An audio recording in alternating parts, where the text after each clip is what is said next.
This is what I love about Carson. He's always very open about his DIYs, whether they are winners or losers. So this is great. You guys send him the DIYs to try, and you try them, and some of them work and some of them do not. Not so much, So we have a couple of them right now. Well, we're going to solve some of the riddles, what I did wrong and what other people are doing wrong, because this is a time of year where people want to do stuff and they want to be gardening, yes, but it's not really the best time of weather to do it. So we're doing some inside gardening DIYs, and these are ones that viewers have sent to me saying, hey, can you try this? And I think we have a picture of the first one, and it's a beautiful moss pot, and hopefully we can see it there. Go on top, see that beautiful moss covered pot? People are actually growing moss on their pots, and I think that's absolutely fantastic. Vibrant, gorgeous green. Yeah, and it looks rich and lush, and it's actually good for the plants, believe it or not, because it actually helps keeps moisture in the terracotta pots. So the way you're going to do it is you're going to take living moss. Now, living moss shouldn't be confused with the moss that you can get at craft stores that look like that. That moss is actually not living. That's dead. Okay?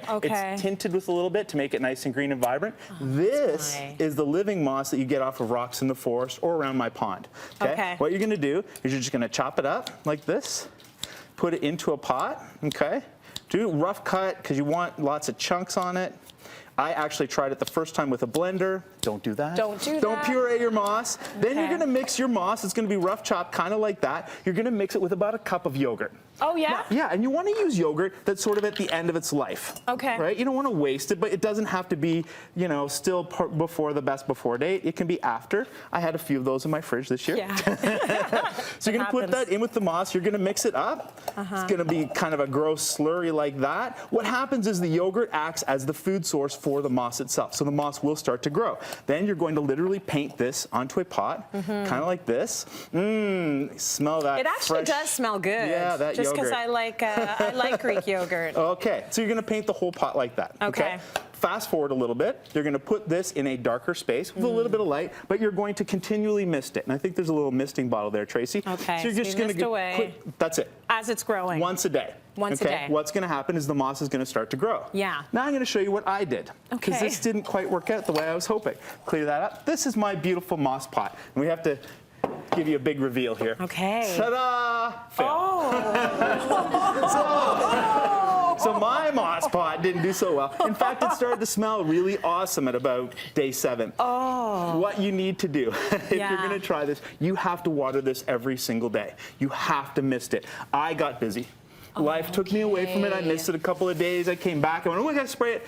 If you don't miss this every day, it's not going to work. So it just died. The moss didn't grow the way it was supposed to grow, and now it looks like a pot with poop on it. Yeah, for sure. It's a manure pot. Pretty! Yeah, the fertilized pot. All right.